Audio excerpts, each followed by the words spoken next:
అలాగనే మీ వ్యక్తిగత జాతకం తెలుసుకోవాలనుకుంటున్నారా? మీ పుట్టినటువంటి కాల సమయంలో మీకు తల్లిదండ్రులు పెట్టినటువంటి పేరు, డేటు, నెల, సంవత్సరం, సమయం వ్రాసి పంపించినట్లయితే 100 సంవత్సరాల జాతకాన్ని వ్రాసి సవివరంగా పంపించడం జరుగుతుంది. మీరు పుట్టినప్పుడు గ్రహ గమనాలు ఎలా ఉన్నాయి, ప్రస్తుతం ఎలా ఉంటున్నాయి, రాబోయే కాలంలో ఎలా ఉండబోతున్నాయో సవివరంగా సంపూర్ణంగా తెలియజేయడం జరుగుతుంటుంది. అలాగనే చాలామందికి పుట్టినటువంటి కాల సమయంలో డేటా బర్త్లు లేనటువంటి వారందరికీ మీ పేరు యొక్క మొదటి అక్షరాన్ని అనుసరిస్తూ రాసి తెలియచేస్తూ ప్రస్తుత కాలమాన ప్రకారంగా గ్రహ గమనాలు ఎలా ఉన్నాయి, భవిష్యత్తులో ఎలా ఉండబోతున్నాయో అనేటువంటి విషయాన్ని తెలియచేస్తూ రమణ శాస్త్రం ద్వారా అనగా గవ్వల ద్వారా భూత భవిష్యత్ వర్తమానాన్ని తెలియజేయడం జరుగుతుంది గవ్వల ద్వారా. కనుక డేటా బర్త్లు లేనటువంటి వారికి గవ్వల ద్వారా జ్యోతిష్యాన్ని చెప్పడం జరుగుతుంది. కనుక మన వ్యక్తిగత జాతకాన్ని తెలుసుకుందాం, గ్రహాలలో ఉండబడిన దోషాలను తెలుసుకుందాం, తినేటువంటి ఆహారాల్లో, వేసుకునే వస్త్రాల్లో, చేసే పనుల్లో స్వల్పమైన మార్పులు చేసుకుందాం. అద్భుతమైన, ఆనందకరమైన, ఆరోగ్యకరమైన, కుబేర సంపన్నమైన జీవితానికి స్వాగతం పలుకుతాం.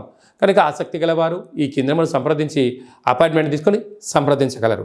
మకర రాశి వారికి ఒకవైపు ఏలనాటి శని చివరార్ధ సంచార స్థితి ఉండడం, కుంభరాశిలో శని భగవానుడు వక్రగమన సంచార స్థితి ఉండడం, వీరికి అష్టమంలో బుధ శుక్ర సంచార స్థితి సంచారం చేయనప్పుడు ఆదివారం, అమావాస్య, పుష్యమీ నక్షత్ర సందర్భంగా ఎలాంటి విధులను పాటించాలి, ఆనంద సిద్ధి, ఆరోగ్య సిద్ధి, అక్షయ సిద్ధి, వారు ఏదైతే అనుకుంటున్నారో అన్నింటా విజయం సాధించగలగాలో ఎలాంటి విధులను పాటించాలో ఈ వీడియోలో తెలుసుకుందాం. మకర రాశిలో ఏ నక్షత్రాలు వస్తాయనగా ఉత్తరాషాఢ నక్షత్రంలోని 3వ పాదం, 4వ పాదం, 2వ పాదం, అలాగనే శ్రవణ నక్షత్రంలోని 4 పాదాలు, ధనిష్ఠా నక్షత్రంలోని 1, 2 పాదములు కలిపితే మకర రాశి అవడం జరుగుతుంది. చాలామందికి పుట్టినటువంటి కాల సమయంలో డేటా బర్త్లు లేనటువంటి కారణం వలన పేరు యొక్క మొదటి అక్షరాన్ని అనుసరిస్తూ రాశిని తెలుసుకునే ప్రయత్నం చేద్దాం. బో, జా, జీ, జూ, జే, జో, ఘా, గి అక్షరాల వారందరూ కూడా ఈ యొక్క మకర రాశి జాతకులు అని చెప్పి గమనించాలి.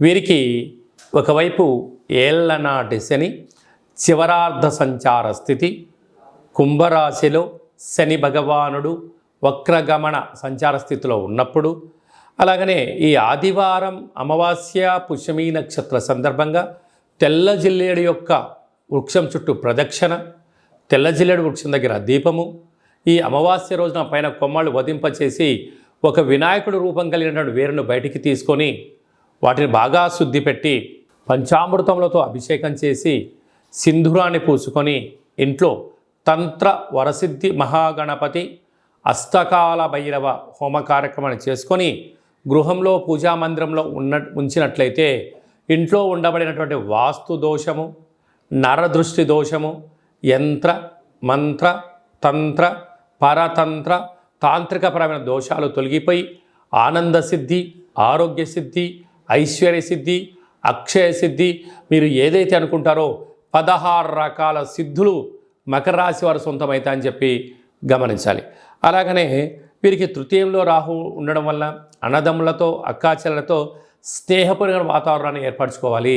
సంతాన స్థానంలో కుజగురు సంచార స్థితి ఉండడం వల్ల నూతనంగా వివాహమైన వారికి సంతాన యోగం, ఐశ్వర్య యోగం, విదేశీయాన యోగం కలుగుతుందని చెప్పి గమనించాలి. సప్తమంలో రవి సంచార స్థితి ఉండడం వలన నూతనంగా వివాహ ప్రయత్నం చేసేవారికి ప్రయత్నం అనుకూలించడం, నూతన వాహనాలు, క్రయ విక్రయాలు యోగదాయకం అని చెప్పి గమనించాలి.